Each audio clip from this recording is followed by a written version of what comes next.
Yes mga par, so bali meron tayo ditong P6, oh. Ayun, oh, kalas-kalas na. So meron tayo ditong Honda Click 125 na gagawin 59 big bob mga par. So ang kakana niya na si Titeng at si Joe mga par. So bali kinakalas na lang nila yung mga dapat kakalasin dito. Ayan si Bossing, galing pa ng Bagumbong yan si Bossing mga par. So bali ang ikakabit dyan is 59 big bulb. So mamaya papakita ko sa inyo kung ano yung mga ikakabit dyan. Let's go.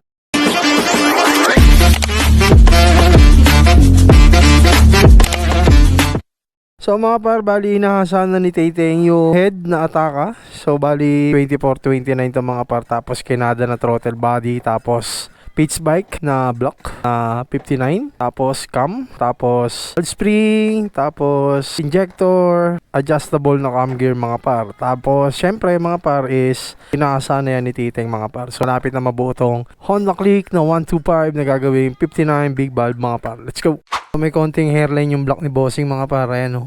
Bunda na rin sa overheat. Tapos putok-putok na yung head gasket. Ayan, oh. Tapos syempre mga pares papalitan ng block. Okay naman yung sunog ng kanyang cylinder head. Ayan, oh.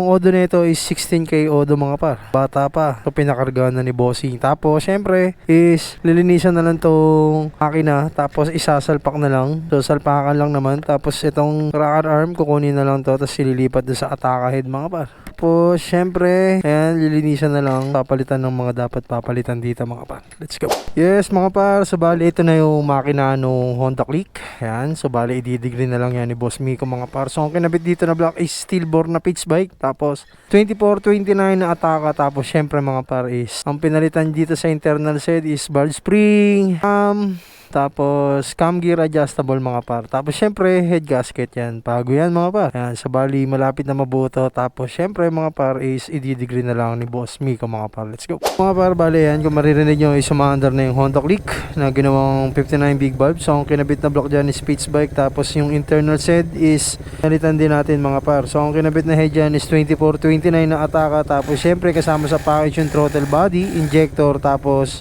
yung internal set mga par. So ang kinabit na internal set is cam, valve spring, cam gear adjustable, valve seal. Ayan. So yun yung mga pinalitan dyan. So kung maririnig nyo is sumaandar na yung 59 big bulb 160cc mga par. Ayan, oh.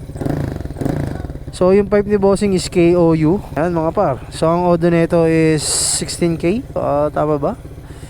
So ayan mga par. So bali umaandar na. So ang kumunahan niya ay si Boss Miko at si Titeng mga par. Ayan. So sa mga gusto mag-avail ng 59 big bulb, so PM lang kay Marvin Vlogs or kay garahe ni Miko mga par. So yun lang mga par. Maraming salamat. Peace out.